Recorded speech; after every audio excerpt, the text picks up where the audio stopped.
আসসালামু আলাইকুম। এটিএন বাংলা সংবাদে সবাইকে স্বাগত জানাচ্ছি। শান্তা ইসলাম। শুরুতেই সংবাদ শিরোনাম। স্বৈরাচার শেখ হাসিনা নানাভাবেই দেশকে অস্থিতিশীল করার চেষ্টা করছে, অভিযোগ বিএনপি। ষড়যন্ত্র রুখতে দ্রুত নির্বাচন দেওয়ার তাগিদ জামায়াতের।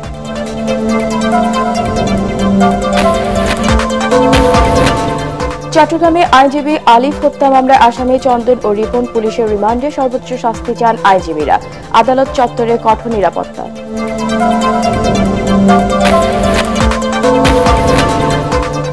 এবং শীতের সবজিতে বাজার সয়লাভ হলেও দাম নাগালের বাইরে। পেঁয়াজ ও ব্রয়লার মুরগির দাম ঊর্ধ্বমুখী। ডিমের দাম কমায় জনমনে কিছুটা স্বস্তি। শুনছিলেন সংবাদ শিরোনাম, এবার জানিয়ে দিব বিস্তারিত সংবাদ। পলাতক স্বৈরাচার শেখ হাসিনার ষড়যন্ত্র মোকাবেলায় অন্তর্বর্তী সরকারকে দ্রুত নির্বাচনমুখী হওয়ার তাগিদ দিয়েছেন বিএনপি স্থায়ী কমিটির সদস্য খন্দকার মোশাররফ হোসেন। পরাজিত শক্তি ভারতে বসে নানাভাবে দেশকে অস্থিতিশীল করার চেষ্টা করছে অভিযোগ করে দলমত নির্বিশেষ সবাইকেই ঐক্যবদ্ধভাবে ষড়যন্ত্র মোকাবেলার আহ্বান জানান তিনি। দলের আরেক নেতা রুহুল কবির রিজভী বলেছেন, সাম্প্রদায়িকতার ধোঁয়া তুলে আধিপত্য প্রতিষ্ঠার ব্যর্থ চেষ্টা চালাচ্ছে ভারত। কামরুজ্জামান রাজীবের রিপোর্ট। আমার ব্যক্তিগত ৬ ডিসেম্বর স্বৈরাচার পতন ও গণতন্ত্র দিবস উপলক্ষে জাতীয় প্রেস ক্লাবে আলোচনা সভার আয়োজন করে ৯০-এর ডাকসু ও সর্বদলীয় ছাত্র ঐক্য।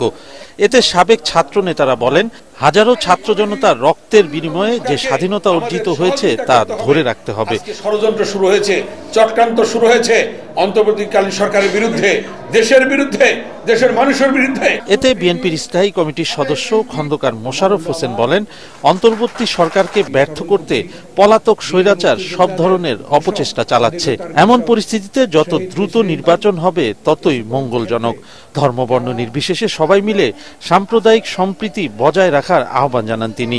আজকে ভারত থেকে শুরু করে আমাদের এখানের কিছু এই সম্প্রদায়ের কিছু লোক কেন এই ধরনের একটা সমস্যা সৃষ্টি করছে, সারা বিশ্বে বাংলাদেশের বদনাম করছে, আমাদের মানহানি করছে। একটাই উদ্দেশ্য, এখানে একটি বিশৃঙ্খলা সৃষ্টি করা। আমরা ঐক্যবদ্ধ থাকলে কেউ পারবে না আমাদের ক্ষতি করতে। আমাদেরকে নির্বাচনের দিকে যেতে হবে এবং যত দ্রুত দেশে নির্বাচন হয় জনগণ ঠিক করবে আগামী বাংলাদেশ কিভাবে চলবে। এদিকে ভারতীয় পণ্য বর্জনের দাবিতে গুলশানে আয়োজিত এক অনুষ্ঠানে বিএনপি সিনিয়র যুগ্ম মহাসচিব রুহুল কবির রিজভী বলেন, সাম্প্রদায়িকতার ধোঁয়া তুলে ভারত উপমহাদেশে তাদের আধিপত্য কায়েম করতে চাইছে।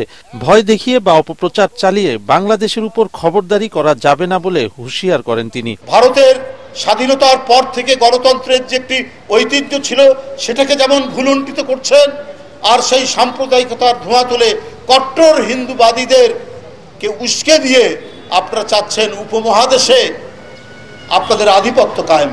আপনাদের এই ধরনের অপরকে ঘৃণা করার মনোভাবের কারণে নেপাল আপনাদের সাথে নেই, ভুটান আপনাদের সাথে আর নেই, বাংলাদেশ আপনাদের সাথে নেই। ভারতের প্রশ্রয়ে শেখ হাসিনা সব অপকর্ম করছে দাবি করে বিএনপির এই মুখপাত্র বলেন, বাংলাদেশে তার আর পুনরাবৃত্তি হবে না। কামরুজ্জামান রাজীব, এটিএন বাংলা, ঢাকা। গতি বাড়িয়ে দ্রুত জাতীয় নির্বাচন দেওয়ার তাগিদ দিয়েছেন জামায়াত ইসলামের আমির doctor Shafiqur Rahman. Comilla town hall মাঠে মহানগর জামায়াতের কর্মী সম্মেলনে তিনি হুঁশিয়ারি দেন, বাংলাদেশের 1 ইঞ্চি মাটিও কাউকে ছাড় দেওয়া হবে না। আমিরে জামায়াত বলেন, ভারতীয় কোনো আগ্রাসন সহ্য করবে না।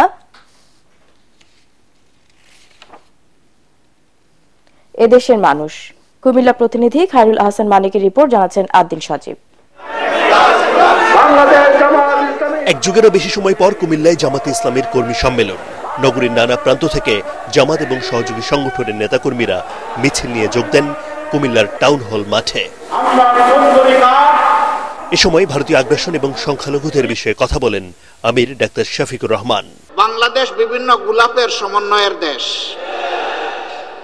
এই দেশে সকল ধর্মের বর্ণের সমস্ত মানুষ আমরা মিলেমিশে আছি, কারণ বাংলাদেশ আমাদের সবার।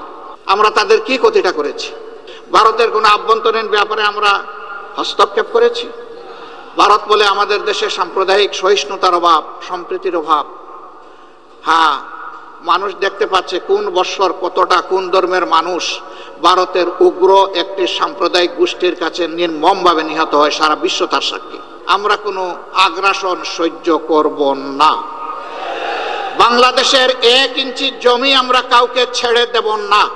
পেশিশক্তি এবং কালো টাকা মুক্ত একটি অবাধ সুষ্ঠু নির্বাচন নিশ্চিতে অন্তর্বর্তী সরকারের প্রতি আহ্বান জানান ডক্টর শফিকুর রহমান। নির্বাচন হতে হবে সুষ্ঠু, অবাধ এবং গ্রহণযোগ্য। আমরা সরকারকে অনুরোধ করব সংস্কারে গতি বাড়ান, মৌলিক সংস্কারগুলো করে একটা সুষ্ঠু নির্বাচন জাতিকে উপহার দেন। আপনারা যেন ইতিহাসে স্মরণীয় হয়ে থাকতে পারেন। পিলখানায় সেনা কর্মকর্তা সহ 57 জনকে হত্যার কোনো বিচার হয়নি জানিয়ে সুষ্ঠু তদন্ত করে অপরাধীদের দৃষ্টান্তমূলক শাস্তি নিশ্চিতের দাবিও জানান জামাতের আমির। Bureau report, ATN Bangla. অন্তর্বর্তী সরকার ব্যর্থ হলে জুলাই আগস্টের চেয়ে বড় বিদ্রোহের আশঙ্কা প্রকাশ করেছেন উপদেষ্টা ফাউজুল কবির খান। রাজধানীর সাউথ ইস্ট ইউনিভার্সিটিতে 6ষ্ঠ মানববন্ধন কনভেনশনে তিনি বলেন, বিভিন্ন ক্ষেত্রে যোগ্য কর্মীর অভাব থাকায় বিদেশিদের দিয়ে কাজ করাতে হচ্ছে। তাই দেশের মানব সম্পদ উন্নয়নে মনোযোগী হওয়ার তাগিদ দেন উপদেষ্টা। আমলাদের সহায়তা ছাড়া রাজনীতিবিদরা চুরি করতে পারতেন না বলেও মন্তব্য করেন বিদ্যুৎ ও সড়ক পরিবহনের দায়িত্বে থাকা এই উপদেষ্টা।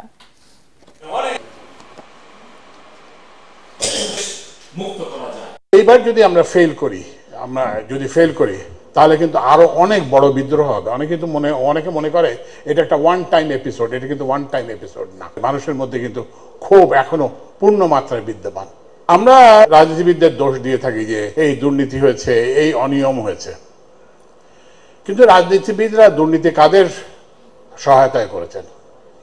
এই যে ব্যাংকগুলো যে ফাঁকা হয়েছে, তো এটা কি রাজনীতিবিদরা এসে ব্যাংকের ভল্ট খুলে টাকা নিয়ে গেছেন কিংবা ভল্ট থেকে টাকা বিদেশে পাচার করছেন? এটাতে সহযোগী কারা? চট্টগ্রামে আইনজীবী সাইফুল ইসলাম আলিফ হত্যা মামলার প্রধান আসামি চন্দন দাসকে 7 দিন ও রিপন দাসকে 5 দিনের রিমান্ডে নিয়েছে পুলিশ। মামলার তদন্তকারী কর্মকর্তা 2 আসামির 10 দিন করে রিমান্ডের আবেদন করলে চট্টগ্রামের বিশেষ আদালতের বিচারক কাজী শরীফুল ইসলাম তাদের এই রিমান্ড মঞ্জুর করেন। চট্টগ্রাম জেলা আইনজীবী সমিতির সভাপতি মোহাম্মদ নাজিম উদ্দিন সহ অর্ধশতাধিক আইনজীবী শুনানিতে অংশ নেন। 2 আসামিকে আদালতে হাজির করাকে কেন্দ্র করে আদালত চত্বর এবং আশপাশের এলাকায় কঠোর নিরাপত্তা ব্যবস্থা গড়ে তোলে আইন শৃঙ্খলা বাহিনী। দেশজুড়ে আলোচিত এই হত্যাকাণ্ডের প্রধান আসামি চন্দন দাসকে বৃহস্পতিবার ভৈরব রেল স্টেশন থেকে এবং একই দিন বিকেলে চট্টগ্রামের আনোয়ারা উপজেলা থেকে গ্রেপ্তার করা হয় রিপন দাসকে। চন্দন দাস আমরা ভিডিও ফুটেজে দেখেছি, সে অত্যন্ত সুসজ্জিত ছিল, তার হেলমেট পরা ছিল, অস্ত্র হাতে ছিল। আমরা মনে করি এটা ঠান্ডা মাথায় পরিকল্পিত অন্যান্য কারো প্ররোচনায় এই হত্যাকাণ্ডটা হয়েছে। মামলার সুস্থ তদন্ত শেষে প্রকৃত আসামিকে, দোষী ব্যক্তিকে যে সর্বোচ্চ শাস্তি প্রদানের ন্যায় বিচারের মাধ্যমে। শীতের সবজিতে বাজার ভরে উঠলেও ক্রেতাদের নাগালের বাইরেই রয়ে গেছে সবজির দাম। নতুন আলু পাইকারি বাজারের তুলনায় খুচরা বাজারে কেজিতে 20 থেকে 30 টাকা বেশি দামে বিক্রি হচ্ছে। দাম বেড়েছে পেঁয়াজ ও ব্রয়লার মুরগির। চাল এবং অন্যান্য পণ্যের দাম বাড়ার পর আর কমেনি। ক্রেতারা বলছেন কোনো পণ্যের দামই সহনীয় পর্যায়ে নেই। আর জানাচ্ছেন মুশফিকুর রহমান। মৌসুমী সবজির এমন সমারোহ দেখে চোখ জুড়িয়ে আসে, কিন্তু দাম নাগালের বাইরে হওয়ায় সাপ্তাহিক ছুটির দিনেও ক্রেতাদের খুব একটা ভিড় নেই রাজধানীর কারওয়ান বাজারে। বিক্রেতারা জানালেন আগামী সপ্তাহের মধ্যে কিছুটা কমতে পারে সবজির দাম। নতুন আলু এতদিন ইন্ডিয়ানরা ছিল, এখন আমাদের দেশিরা আসছে, বর্তমানে 100 থেকে 110 টাকা কেজি। আর হলো আমাদের দেশি গাজর, এটা হলো 80 থেকে 90 টাকা কেজি। তার মানে আমাদের দেশি যে ফলগুলো আসতেছে, ফলনগুলো এগুলো মানে হলো মোটামুটি দাম কমতেছে এবং হলো আমদামি আছে। আমি আশাবাদী আরো সপ্তাহে গেলে এবার এসে মানে 50-60-এর ভিতরে প্রয়োগ করা সম্ভব। এদিকে হতাশার সুর পেঁয়াজ ব্যবসায়ীদের কণ্ঠে। কেজিতে 10 থেকে 15 টাকা বাড়লেও লোকসান গুনতে হচ্ছে বলে অভিযোগ তাদের। যে দাম আনতে ওই দামই হচ্ছে, কতদিন 1 টাকা হচ্ছে, কতদিন 1 টাকা লস যাচ্ছে, এইরকম ভাবে বাজার চলছে। তাতে ফিজির ব্যবসায় কোনো রকম কোনো বাদ নাই। বাজার করতে এসে রীতিমতো দুশ্চিন্তায় সাধারণ মানুষ। প্রয়োজন আর সাধ্যের টানাটানিতে সংসার চালানোই যেন দায় বলছেন ক্রেতারা। সিজন অনুসারে অনেক দাম বেশি। যেটা আশা নিয়ে আসছি যে 500 থেকে 1000 টাকার মধ্যে কাঁচা বাজার মোটামুটি কারণ বাজারের মতন জায়গা থেকে নিতে পারবো, সেটা কিন্তু মানে সম্ভব হচ্ছে না। আমাদের প্রত্যাশার চাইতে আসলে অনেক বেশি দাম বেশি থাকে। এইটা শীতকালীন বাজারে এত দামে আসলে এটা আমার কাছে বোধগম্য হচ্ছে না। এদিকে দাম বেড়েছে ব্রয়লার মুরগি ও মাছের।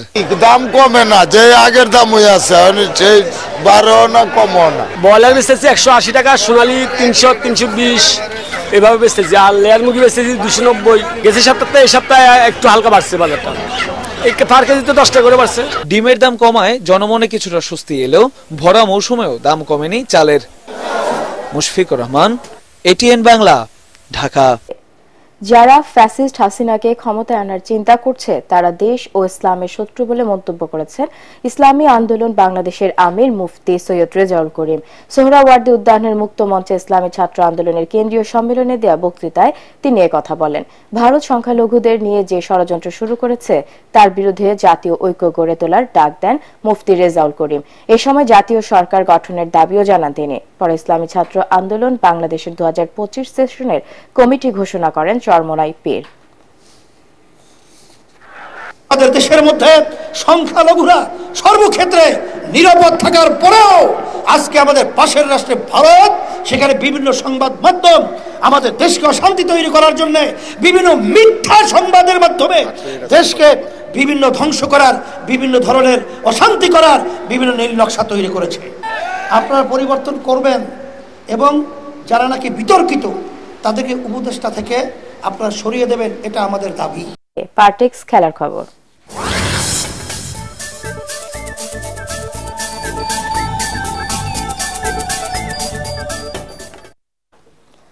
পাকিস্তানকে 7 উইকেটে বিধ্বস্ত করে দুবাই অনূর্ধ্ব-19 এশিয়া কাপের ফাইনালে উঠেছে বাংলাদেশ। টস হেরে ব্যাটিংয়ে নেমে শুরু থেকেই জুনিয়র টাইগারদের বোলিং টোপে পড়ে পাকিস্তান। তাতে 74 রানে 5 উইকেট হারায় তারা। শেষ পর্যন্ত 37 ওভারে 116 রানে অল আউট হয় পাকিস্তান অনূর্ধ্ব-19 ক্রিকেট দল। 4 উইকেট নেন ইকবাল হোসেন ইমন। জবাবে 28 রানে 2 উইকেট হারায় লাল সবুজ দলের প্রতিনিধিরা। তবে অধিনায়ক আজিজুল হাকিমের অপরাজিত 61 রানের ইনিংসে 22 ওভার 1 বলে জয় নিশ্চিত করে বাংলাদেশ। ফাইনালে ভারতের মুখোমুখি হবে আবরাররা। ওয়ানডে সিরিজ খেলতে সেন্ট কিটসে প্রস্তুতি নিচ্ছে বাংলাদেশ ক্রিকেট দল। জ্যামাইকা থেকে বৃহস্পতিবার সেখানে পৌঁছায় টাইগাররা। কিংস্টনে দ্বিতীয় টেস্ট জিতে সিরিজের সমতায় ফেরা মেহেদী হাসান মিরাজের দল এখন আরও উজ্জীবিত। যদিও জ্বরে ভুগে সেরে ওঠা পেসার শরীফুল ইসলাম প্রস্তুতি শুরু করতে পারেননি, তাকে রাখা হয়েছে আইসোলেশনে। টেস্ট দলের অনেকেই নেই ওয়ানডেতে। যোগ দিয়েছেন মাহমুদুল্লাহ রিয়াদ, পারভেজ হোসেন, নাসুম আহমেদ এবং তানজিম তামিম। রোববার 3 ম্যাচ সিরিজের প্রথম ওয়ানডেতে ওয়েস্ট ইন্ডিজের মুখোমুখি হবে বাংলাদেশ। শেষ করার আগে সংবাদ শিরোনাম আরও একবার। স্বৈরাচার শেখ হাসিনা নানাভাবেই দেশকে অস্থিতিশীল করার চেষ্টা করছে, অভিযোগ বিএনপির। ষড়যন্ত্র রুখতে দ্রুত নির্বাচন দেওয়ার তাগিদ জামায়াতের।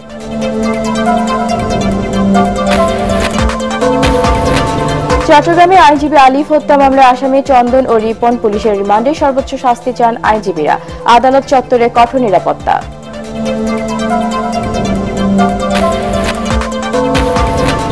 এবং শীতের সবজিতে বাজার সয়লাভ হলেও দাম নাগালের বাইরে। পেঁয়াজ ও ব্রয়লার মুরগির দাম ঊর্ধ্বমুখী, ডিমের দাম কমায় জনমনে কিছুটা স্বস্তি।